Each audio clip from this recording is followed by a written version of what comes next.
অচেনা ভয়, সাথে অনুভূতির মায়া এবং রহস্যের অন্তর্জাল ঝুলিতে নিয়ে হাজির আমরা একটুখানি গপ্প। আজকে আপনাদের জন্য বিশেষ নিবেদন ষষ্ঠীপদ চট্টোপাধ্যায়ের কুঞ্জ ভিলা। গল্পটি আমরা নিয়েছি ষষ্ঠীপদ চট্টোপাধ্যায়ের গা ছমছমে ভূতের গল্প এই বইটি থেকে। গল্পে সূত্রধর সুখশঙ্কর। শুরু হচ্ছে আজকের গল্প কুঞ্জ ভিলা। একটা সময় ছিল যখন আমি প্রায়ই পেটের অসুখে ভুগতাম। তবে কিনা জল হাওয়ার সামান্য পরিবর্তন হলেই শরীর সুস্থ হয়ে যেত। তাই প্রতি বছরই শীতের মরশুমে কোথাও না কোথাও চলে যেতাম। কখনো 1 মাস, কখনো 15 দিন থেকে যখন বাড়ি ফিরতাম, তখন আমার শরীরের উন্নতি দেখে বন্ধু বান্ধবরাও ঈর্ষা করত। এই যাওয়ার ব্যাপারে আমার সবচেয়ে পছন্দের জায়গা ছিল দেওঘরের কুন্ডা। তার কারণ এখানকার জল হাওয়া এত ভালো যে এক কথায় বলা উচিত সর্বরোগহর। কুন্ডায় কুণ্ডেশ্বরী মন্দিরের ইদারার জল দূর দূরান্তের লোকও নিয়ে আসতো। কুন্ডায় এক বাঙালি বাবুর একটা বাড়ি ছিল, আমি সেখানেই উঠতাম। বাড়ির মালিক বেনারসে থাকতেন, কালে ভদ্রে আসতেন এখানে। তবে তাঁর চেনা পরিচিতি, বন্ধু বান্ধব ও আত্মীয় স্বজনদের আসা যাওয়া চলতো সারা বছর ধরে। বিশেষ করে পুজোর সময় এখানে জায়গা পাওয়া খুব কঠিন ব্যাপার হয়ে দাঁড়াতো। তাই আমি ওই সময়টা বাদ দিয়েই এখানে আসতাম। সেবার আমি পূজার ঠিক পরেই একটু অবসর বিনোদনের জন্য দিন কয়েক থাকবো বলে এখানে এলাম। এই বাড়ি দেখাশোনার ভার ছিল শিবপূজন নামে একজনের হাতে। ওর বাড়ি টিকুট পাহাড়ের কাছে কোনো এক গ্রামে। শিবপূজন আমাকে ভালোই চিনত, কিন্তু দুর্ভাগ্যের কথা এই যে আমি আসার কয়েকদিন আগে সেখানে এক বাঙালি পরিবার এসে চুটে গিয়েছিলেন। শিবপূজন বলল, কি করবেন বাবুজি, ঘর তো নেই। একটা ঘর অবশ্যই খালি আছে, কিন্তু সে ঘরে কি আপনি থাকতে পারবেন? আমি বললাম, না পারার কি আছে, আসলে এরা যারা এসেছেন তারা ছেলে মেয়ে নিয়ে 7-8 জন, অথচ বাথরুম তো একটা, কোনো সময় খালি পাবেন না। এরকম অবস্থায় খুবই অসুবিধা হবে। তাছাড়া এই বাড়িতে আমার উপস্থিতিটা এরা নাও মেনে নিতে পারেন। তাহলে আর কি, আমাকে অন্য কোথাও ব্যবস্থা করে দাও, না হলে দেওঘরেই কোনো ধর্মশালায় উঠি। শিবপূজন কি যেন চিন্তা করে বলল, একটু দাঁড়ান, ব্যবস্থা একটা করছি বলেই হাঁক দিল। রঘুয়া রে, রঘুয়া। ওর ডাকে পাতলা ছিপছিপে চেহারার একজন অল্প বয়সী যুবক এসে দাঁড়ালো আমাদের সামনে। শিবপূজন বলল, अरे प्रसाद जी का वो मकान का हाल कैसा? ऐसा ही বলে আমার দিকে একবার তাকিয়ে দেখে বলল, अकेले है ना, डर लगेगा। और कोई आदमी जाएगा तो उसी को दे देना। और कोई नहीं आया तो। শিবপূজন আর কিছু বলল না। রঘু আমাকে বলল, বাবুজি, আমার মালিকের একটা পুরানা মকান খালি আছে, তবে কিনা একদম ফাঁকা জায়গায়। আপনি কি থাকতে পারবেন সেখানে?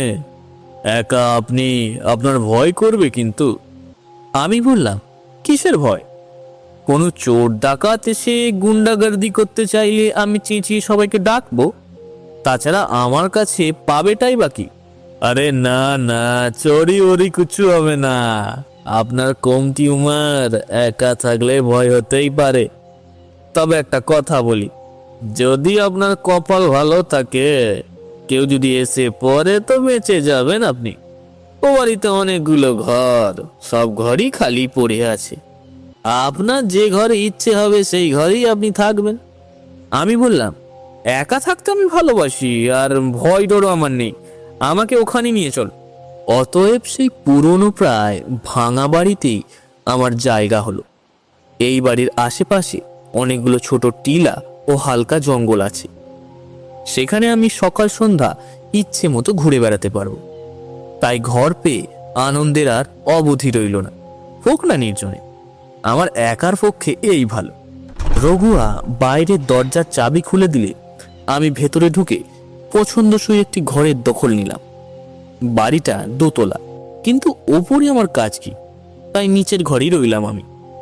একটু পরেই রঘুয়া পূর্ণি নামের একটি বছর 10-12 মেয়েকে নিয়ে এসে ঘর ঝাড় দিয়ে বিছানাপত্র ঝেড়ে ঝুড়ে পরিষ্কার করিয়ে দিল। এমন নির্জন বাসে এত বড় একটা বাড়ি আমার একার দখলে, এ কি ভাবা যায়? বাড়ির পিছনে বাগান, সেখানে আম, জাম, পেয়ারা আর নানা রকম ফুলের গাছ, গুলঞ্চ, টগর, চাঁপা ও গন্ধরাজে ভরা। একটি বড় ইঁদারাও আছে। স্থানীয় লোকেরা স্নান, কাপড় কাচা ইত্যাদির জন্য সেই জল ব্যবহারও করে। জল তোলার জন্য দড়ি, বালতি সবেরই ব্যবস্থা আছে সেখানে। আমি ঘরের দখল নিলে রঘুয়া বড় বড় দুটো বালতি ভরে জল খেয়ে রেখে গেল।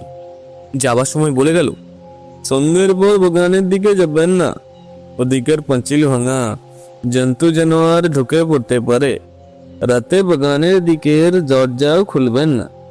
আমি বেলা থাকতেই এসেছিলাম, তাই বাইরে বেরিয়ে শিব পূজনের সাহায্যে একটা জনতা স্টোভ, কেরোসিন ইত্যাদির ব্যবস্থা করে সন্ধে পর্যন্ত ঘুরে বেড়াতে লাগলাম পথে পথে।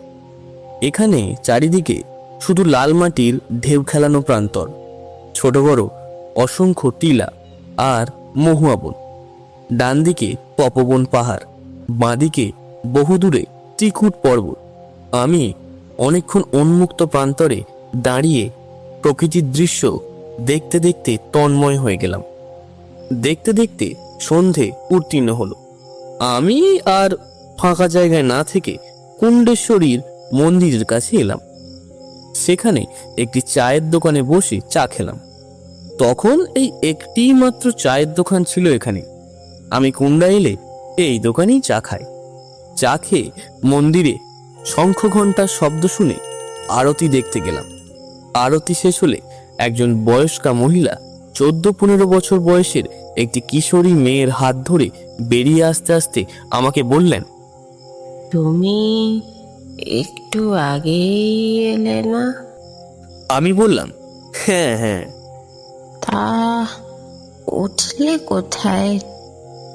ওই যে দূরের টিলাগুলোর পাশে একটা পুরনো বাড়ি রয়েছে, দেখছেন? হ্যাঁ, ওখানেই উঠেছি। ভদ্রমহিলা বললেন, ওটা তো কুঞ্জ ভিলা, ভূতের বাড়ি। ও বাড়িতে কেউ ওঠে? তুমি তো ওখানে টিকতে পারবে না বাবা। এক রাত যারা থাকে তারাই পালাই পালাই করে। পালিয়ে আমি যাব কোথায়? মেয়েটি বলল, কেন? আমরা যে বাড়িতে আছি সে বাড়িতে একটা ঘর তো খালি পড়ে আছে। আপনি আমাদের ওখানেই চলে আসুন। আমি সেই বাড়ির দিকে তাকিয়ে বললাম, আমি বরাবর এখানে এলে এই বাড়িতেই উঠি। এবারে তোমরা ফ্যামিলি নিয়ে ও বাড়িতে উঠেছো দেখেই অন্যত্র চলে গেলাম। আমার জন্য হয়তো তোমাদের অসুবিধা হতো। ভদ্রমহিলা বললেন, কিসের অসুবিধা বাবা? বাইরে বেরোলে এত সব দেখলে কি চলে?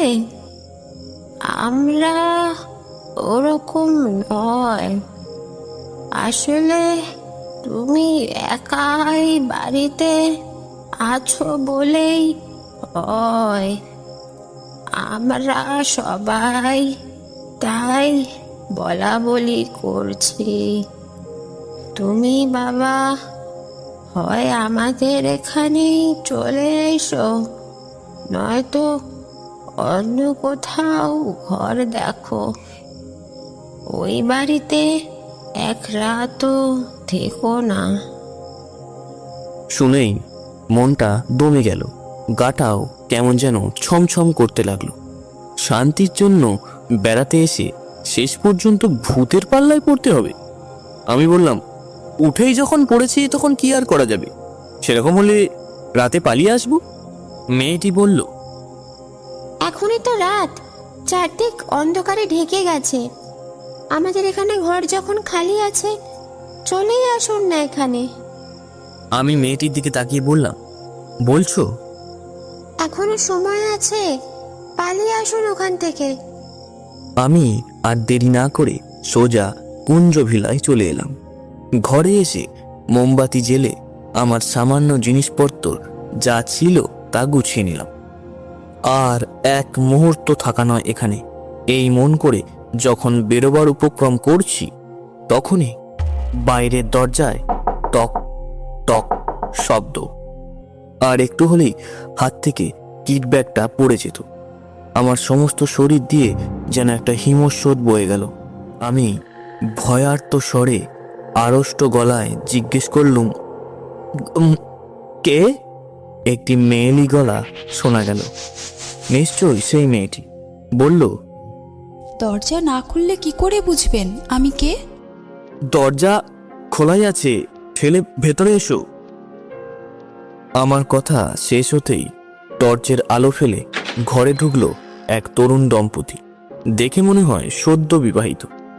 আমি বাতি হাতি ঘর থেকে বেরিয়ে এলে তরুণী বলল, তোমার সাহস তো কম নাই, এই ভূতের বাড়িতে একা একা থাকতে এসেছো? আপনারা? আমরা তো এই সবে আসছি দানাপুর থেকে। কুন্দেশ্বরীর পুজো দিতে এসেছি আমরা। তা এমন সুন্দর জায়গা যখন, দু একটা দিন থেকে যাবই ভাবছি। কে যেন বলল কুঞ্জবিলায় চলে যান, ঘর খালি আছে, এক বাঙালি ছোকরাও উঠেছে ওখানে।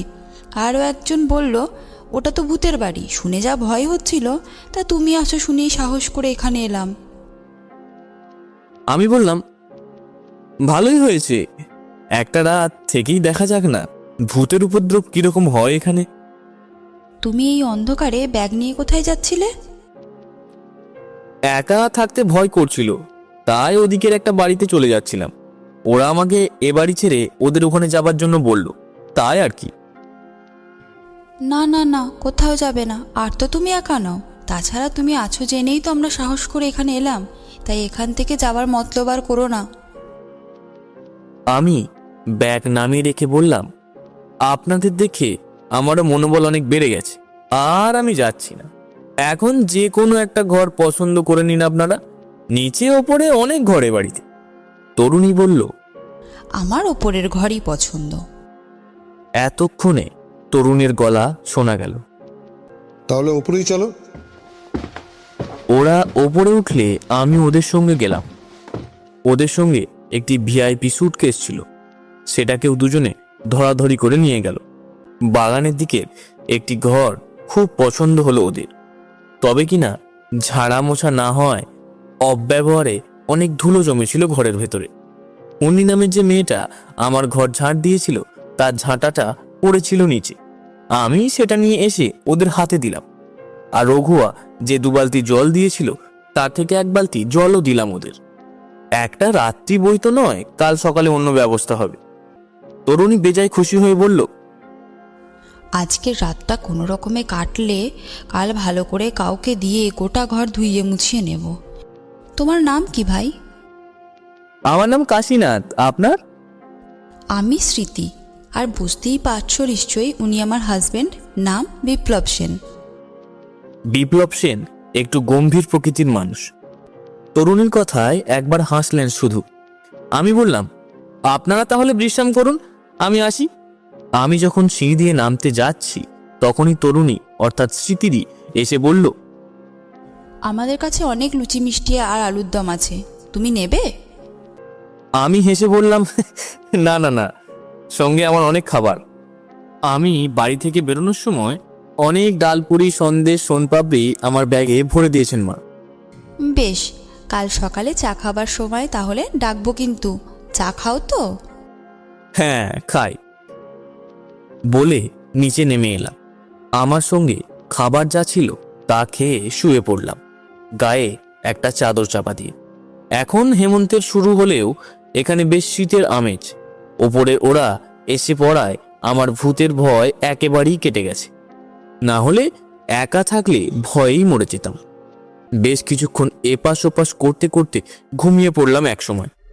রাত তখন কত জানি না। হঠাৎ একটা চেঁচামেচির শব্দে ঘুমটা ভেঙে গেল। খানিকক্ষণ কান খাড়া করে থাকার পর বুঝতে পারলাম স্মৃতিদি ও বিপ্লব সেনের মধ্যে তুমুল ঝগড়া বেঁধেছে। ব্যাপারটা প্রায় হাতাহাতি মারামারির পর্যায়ে চলে গেছে। আমি কান খাড়া করে শুনতে লাগলাম সব। মনে হচ্ছে দারুণ একটা অঘটন হবে।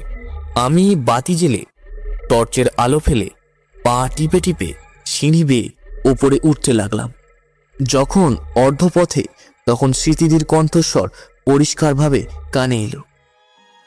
তোমার দুটি পায়ে পড়ি বিপ্লব, তুমি আমাকে প্রাণে মেরো না, আমাকে বাঁচতে দাও। আমি আমার বাবা মা ভাই বোনেদের কাছেই ফিরে যেতে চাই, আমায় প্রাণ ভিক্ষা দাও তুমি। বিপ্লব বলল, তোমাকে বাঁচিয়ে রাখবো বলে তো এখানে নিয়ে আসিনি। এমন নির্জন নিরালা পরিবেশ, একটি হত্যাকাণ্ড ঘটানোর জন্য এর চেয়ে সুন্দর জায়গা আর কোথায় পাবো? স্মৃতিদি কাতর কণ্ঠে বলল, দোহাই তোমার, আমাকে বাঁচতে দাও। না, মরতে তোমাকে হবেই। আমি তোমার ডেথ ওয়ারেন্ট জারি করেছি। তুমি এখানে চেঁচিয়ে মরে গেলেও কেউ তোমাকে বাঁচাতে আসবে না।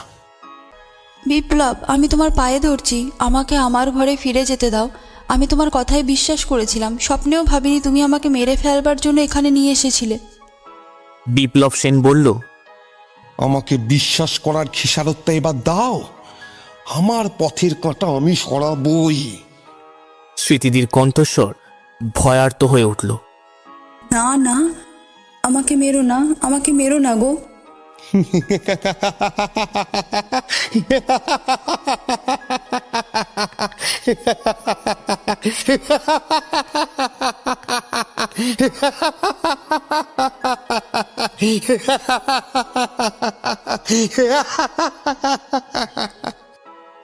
বিপ্লব সেনের কুটিল হাসিতে ঘর তখন ফেটে যাচ্ছে।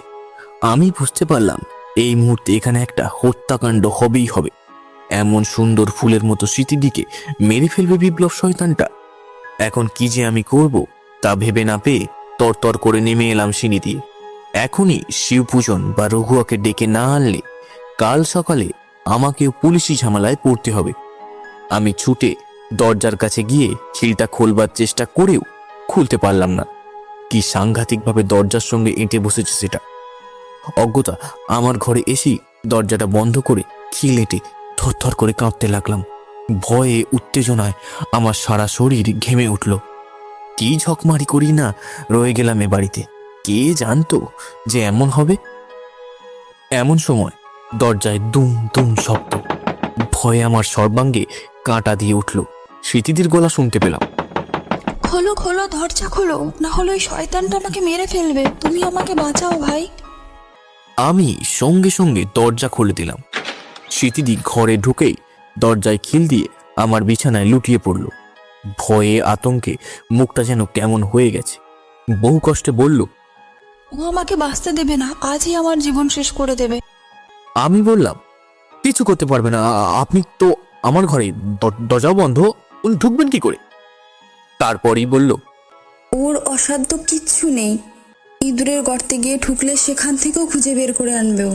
আমার জন্য তুমিও কেন মরবে? তার চেয়ে চলো দুজনেই পালাই। ততক্ষণে অনেক দেরি হয়ে গেছে। বিপ্লব সেন ঘন ঘন দরজায় ধাক্কা দিয়ে দরজা ভেঙে ফেলবার উপক্রম করল। বহুদিনের পুরনো দরজা ধাক্কার চোটে খিল ভেঙে ছিটকে পড়ল একপাশে। মূর্তিমান আতঙ্ক হয়ে স্মৃতিদির ওপর ঝাঁপিয়ে পড়ল বিপ্লব সেন। বলল, আমার ও খপ্পর আমাকে থেকে বাঁচতে পালিয়ে দেবে না, বাঁচবে ভেবেছো আজই তুমি? আমার জীবন শেষ এই করে নিয়ে দেবে। আমার তিনটে খুন। এখন থেকে সবার কাছেই তুমি স্মৃতি হয়ে থাকবে। বিপ্লব সেনের হাতে একটা নাইলনের দড়ি ছিল। সেটা দিয়ে সে স্মৃতিদির গলায় ফাঁস আটকে ঐশাচিক উল্লাসে ফেটে পড়ল। চোখের সামনে এমন মর্মান্তিক মৃত্যু ও স্মৃতিদির ভয়াবহ পরিণতি দেখে ভয়ে জড়সড় হয়ে গেল। স্মৃতিদির মরদেহ কাঁধে নিয়ে বিপ্লব সেন ধীরে ধীরে বাগানের দরজা খুলে অন্ধকারে মিশে গেল। পরদিন সকালে যখন চোখ মেলে তাকালাম, তখন আমি বাগানে গন্ধরাজ গাছের নিচে স্মৃতিদির কোলে মাথা রেখে শুয়ে আছি। আশেপাশে অনেক লোকের ভিড়। বিপ্লব সেন আমার চোখে মুখে জলে ঝাপটা দিচ্ছে। শিবপূজন রঘুয়া, সেই বাড়ির অতিথি ভদ্রমহিলা ও মেয়েটি সবাই রয়েছে সেখানে। ভদ্রমহিলা বললেন, আমি কালই ওকে বলেছিলাম ও বাড়িতে তুমি থেকো না, চলে এসো আমাদের এখানে। ও কিন্তু শুনলো না। স্মৃতিদি বলল, ও চলেই আসছিল, আমরা এসে পড়ায় আমাদের অনুরোধই ওই রয়ে গেল এ বাড়িতে। কিন্তু কখন যে বাগানে এলো, কেন এলো, সেটাই তো বিস্ময়। চেতনা ফিরে পেয়েই আমি উঠে বসলাম। চোখের সামনে স্মৃতিদি ও বিপ্লব সেনকে দেখে আমার কাঁপুনি শুরু হলো। আমি শুধু বললাম, আপনারা? স্মৃতিদি বলল, হ্যাঁ আমরা। তুমি আমাদের থেকে তো ভয় পাচ্ছ কেন? আমি কি যে বলবো কিছু ভেবে পেলাম না। স্মৃতিদি বলল, তুমি বাগানে এলে কখন? আমি তো বাগানে আসিনি, ঘরেই শুয়েছিলাম। এমন সময় এমন সময় কি? গত রাতে যা যা হয়েছিল সবই বললাম। এও বললাম অত কাণ্ডের পরও আমি বাগানে আসিনি। বিপ্লব সেন বলল, ও কিছু নয়, সবার মুখে শুনে ভূতের বাড়ির আতঙ্কে তুমি ঘুমের ঘরে স্বপ্ন দেখছিলে।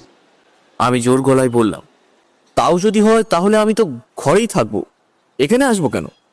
আমার এই কথার উত্তর দেবে কে? আমি বললাম, কারও অনুরোধে আমি আর এক মুহূর্ত এ বাড়িতে থাকবো না। আমি এখনই শিবপূজনদের ওই বাড়িতে চলে যাব। ভদ্রমহিলা বললেন, তাই এসো বাবা, আমি তোমাকে সঙ্গে করে নিয়ে যাব। এরপর সবাই আমাকে ধরাধরি করে ঘরে নিয়ে এলে বিছানার দিকে তাকিয়েই চমকে উঠল স্মৃতিদি। বলল, এ কি, এটা এখানে কি করে এলো? এই বটুয়াটা তো আমার। রাঁচি থেকে হাজারীবাগের দিকে যাবার পথে এটা আমি হারিয়েছিলাম। দীর্ঘ 10 বছর পরেও এই বটুয়ার শোক আমি ভুলতে পারিনি।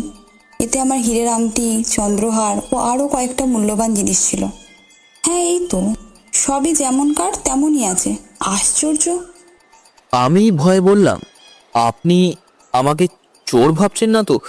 কাল রাতে আপনি যখন এ ঘরে এলেন এটা কিন্তু তখন আপনার হাতেই ছিল। স্মৃতিদি আমাকে আদর করে বলল, তাই কি পারি? এ জিনিস যখন খোয়া যায় তখন তুমি কোথায়? এখন বুঝতে পারছি কাল রাতে তুমি যা দেখেছো তা স্বপ্ন নয়, সত্যি। শুধু অবাক হয়ে যাচ্ছি এই ভেবে যে ওরা আমাদের দুজনের চেহারা নিয়ে তোমাকে দেখা দিল কেন। তবে কি আমাদেরই মতো দেখতে আরও কোনো স্মৃতি বিপ্লব এখানে এসে কিছু একটা ঘটিয়েছিল? এতক্ষণে কথা বলল রঘুয়া। हाँ बाबूजी, सुना है बहुत दिन पहले उन दोनों ने यहाँ पर आया था एक रात। बाकीटा शिवपूजन बोल, वो लड़की को मार डाल के नौजवान अपने आप खुदकुशी कर लिया यहाँ पर।